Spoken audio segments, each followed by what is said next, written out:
Salut, aujourd'hui, nous allons voir nos instincts de réponse naturels, qui viennent à chaque instant de notre vie. Comment réagissez-vous à vos situations de vie? Louange, ou se plaindre? Cette vidéo vous donnera les réponses aux questions suivantes, qui peuvent avoir surgi dans votre esprit à certaines étapes de la vie. 1. Pourquoi y a-t-il une injustice à mon égard, lorsque les autres, et moi avons les mêmes actions, mais que nous avons des réponses différentes dans la vie? 2. Pourquoi certaines personnes obtiennent des bénédictions plus vite que moi, même après que j'essaye d'être meilleur qu'eux, et je pense que oui. 3. Pourquoi faut-il beaucoup de temps pour que mes prières soient exaucées? 4. Pourquoi ai-je l'impression qu'il y a une inégalité et une injustice de la part de Dieu, au plus profond de mon esprit, même si je sais que cela ne pourrait jamais arriver? Si oui, pourquoi? 5. Dieu fait-il preuve de favoritisme? 6. Pourquoi les mêmes problèmes se répètent-ils dans ma vie? 7. Pourquoi ne suis-je pas satisfait de mes bénédictions, et ai-je toujours des difficultés et des douleurs dans la vie? Les questions continuaient comme ça. Tout cela a la même raison, et la même solution. C'est sur cela que ce sujet couvre aujourd'hui. En termes simples, louer et remercier Dieu pour toute est la solution. De même, sourire et toujours se plaindre, et insatisfait sont les raisons de ces problèmes. Nous pouvons comprendre cela à partir de quelques études de cas de la Bible. Danger de se plaindre. Les principaux dangers de se plaindre dans nos vies peuvent être enrôlés comme 1.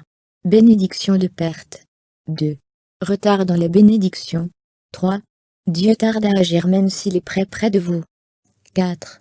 Nous perdons du temps et des efforts en poursuivant notre nature de plainte. 5. Beaucoup de bénédictions qui nous sont réservées restent inutilisées, parce que nous ne laissons pas nos mains en avant, pour les accepter en louant au lieu de nous plaindre. Il y a beaucoup à perdre pour une âme, qui ne peut même pas être expliquée par des mots, en se plaignant dans la vie. Étude de Caen, de l'Exode des Israélites. Ils ont terminé le voyage d'environ 40 jours en 40 ans, en raison de la nature plaintive des Israélites. Chaque fois, ils louaient Dieu, leur chemin était béni dans toutes les situations défavorables. Mais chaque fois qu'ils se plaignaient contre Dieu de malaise, de lutte et d'épreuves, ils étaient retardés, punis et subissaient des pertes de toutes sortes. Ils ont perdu des années simplement à cause de leur nature plaintive. Puisque Dieu les aimait, Dieu a utilisé ce temps pour les modeler. Mais s'ils n'avaient pas résisté au moulage de Dieu en se plaignant, ils auraient pu réussir beaucoup plus tôt. Toujours, nous résistons au moulage de Dieu en nous, par notre mécontentement et nos plaintes. Mais ce sont des opportunités où Dieu nous façonne.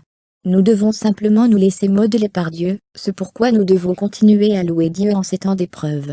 La vie est bénie par la louange, et le voyage devient plus fluide. Étude de cas 2. Réponse de Jésus à Marthe et Maria. Dans Jean 11 dans la Bible, nous pouvons voir les deux dire la même phrase à Jésus, quand ils ont rencontré Jésus après la mort de leur frère Lazare. Les deux ont dit les mêmes mots à Jésus, mais ont des réponses différentes de Jésus. Voir Jean 11h21 et Jean 11h32.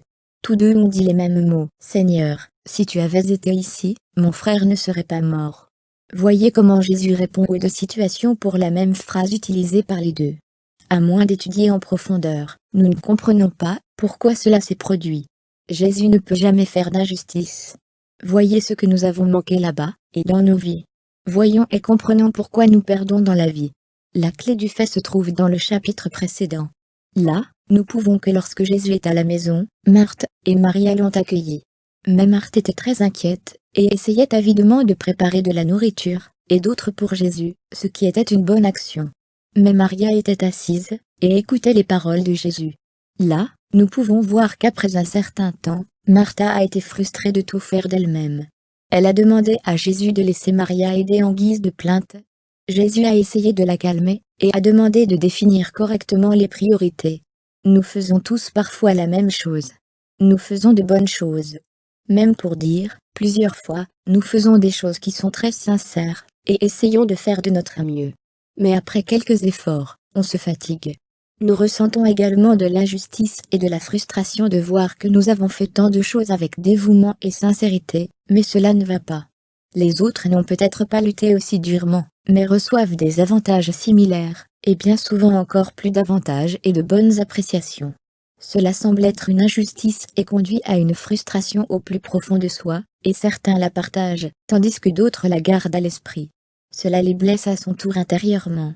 Ici, en tout, nous pouvons voir la situation de Marthe pertinente à nos vies, qui aboutissent généralement à des griefs envers Dieu, à propos des autres et des circonstances.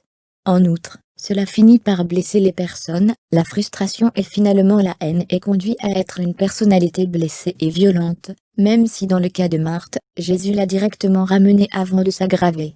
Ici, le point à noter est de ne jamais se plaindre de ce que nous traversons. Au lieu de cela, faites tout avec un cœur reconnaissant envers Dieu. Cette nature plaintive est ce qui bloque l'action de Dieu en nous. Voyez comment Jésus ne s'est pas déplacé de l'endroit où il était, lorsque Marthe a parlé à Jésus de Lazare. Mais quand Maria a dit les mêmes mots à Jésus, non seulement il est parti de là, et s'est précipité vers Lazare plus loin, mais il a également été touché et même pleuré, comme on le voit clairement dans la Bible. Veuillez méditer Jean 11. Le point central est que Dieu nous aime, mais n'aime pas entendre que nous nous plaignons et nous plaignons. Au lieu de cela, si nous louons et remercions Dieu pour les souffrances, il sera encore plus heureux que pour une personne qui ne s'est pas plainte, mais qui était simplement là. En bref, si nous nous plaignons, cela fait mal à Dieu, et il n'agit pas, comme il aurait dû en être autrement. Encore une fois, il vaut mieux ne rien faire, mais simplement l'écouter, et ne pas se plaindre, mais il est impatient de lui. Mieux encore est la situation où l'on loue et remercie Dieu pour les luttes et les souffrances auxquelles ils font face. À ce stade, il bénit encore plus heureusement. Les thèses doivent venir du plus profond de notre esprit. Maria n'était pas simplement encouragée parce qu'elle l'écoutait, mais parce qu'elle l'a fait par amour et par esprit reconnaissant envers Jésus, ce que nous pouvons également voir dans les parties précédentes. Danger de se plaindre. Les principaux dangers de se plaindre dans nos vies peuvent être enrôlés comme 1. Bénédiction de perte. 2. Retard dans les bénédictions. 3. Dieu tarde à agir même s'il est près de vous. 4. Nous perdons du temps et des efforts en poursuivant notre nature de plainte. 5. Beaucoup de bénédictions qui nous sont réservées restent inutilisées, parce que nous ne laissons pas nos mains en avant, pour les accepter en louant au lieu de nous plaindre. Il y a beaucoup à perdre pour une âme, qui ne peut même pas être expliquée par des mots, en se plaignant dans la vie. Comment faire cela en pratique? 1. Féliciter et remercier toujours Dieu pour tout ce qui nous arrive. C'est facile de le faire en période de bonne situation. Mais nous devons remercier et louer Dieu non seulement lorsque nous sommes dans des situations heureuses, mais aussi dans nos temps de lutte et d'épreuve. Ainsi, quelles que soient les circonstances, remercier et louer toujours Dieu. Le deuxième point est de rendre louange à Dieu, avec une attitude d'amour pour Dieu. Alors la louange sera plus bénie. Troisièmement, ne vous plaignez jamais, et ne montrez jamais de mécontentement envers Dieu pour les luttes. Mais au lieu de cela, si nous sentons que nous ne pouvons pas y faire face, parlez simplement au Père Dieu, qui voit votre enfant, moi-même, a besoin de votre soutien et de vos soins. Aidez-moi, s'il vous plaît. Je vous remercie pour cette situation difficile. Je vous en prie, laissez-moi passer en revue la façon dont vous vouliez que j'y fasse face. Aidez-moi, s'il vous plaît. Je ne vais pas me plaindre de vous, mais j'ai besoin de votre soutien. Soyez avec moi. Dieu écoutera sûrement nos prières. Souvenez-vous simplement de ne pas vous plaindre, et de vous sentir frustré, mais reconnaissez que le soutien de Dieu est avec vous chaque fois que nous louons Dieu pour les épreuves et les luttes. Remerciez et louez toujours Dieu. Ne vous plaignez jamais, et ne montrez jamais de manque de respect et d'insatisfaction, même après avoir reçu des bénédictions. Ne soyez jamais frustré, mais saisissez plutôt cela comme une opportunité d'être plus béni en remerciant Dieu pour cette situation. La question à notre égard à chaque instant est: voulez-vous faire partie d'une génération qui loue ou qui se plaint? Êtes-vous un enfant de Dieu louant? Ou un enfant qui se plaint? Permet de toujours remercier Dieu. Laissez-nous effacer toutes nos plaintes à l'esprit, et commencer une âme pleinement reconnaissante et louangeuse en nous-mêmes. Effaçons, par des prières et des louanges, toutes les plaintes et frustrations qui existent en nous.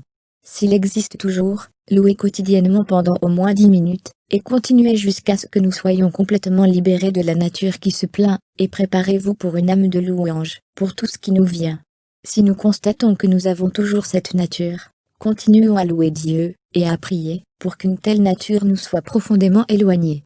Que le Dieu nous bénisse tous, et nous aide toujours. Aime Dieu. Dieu merci. Louons Dieu.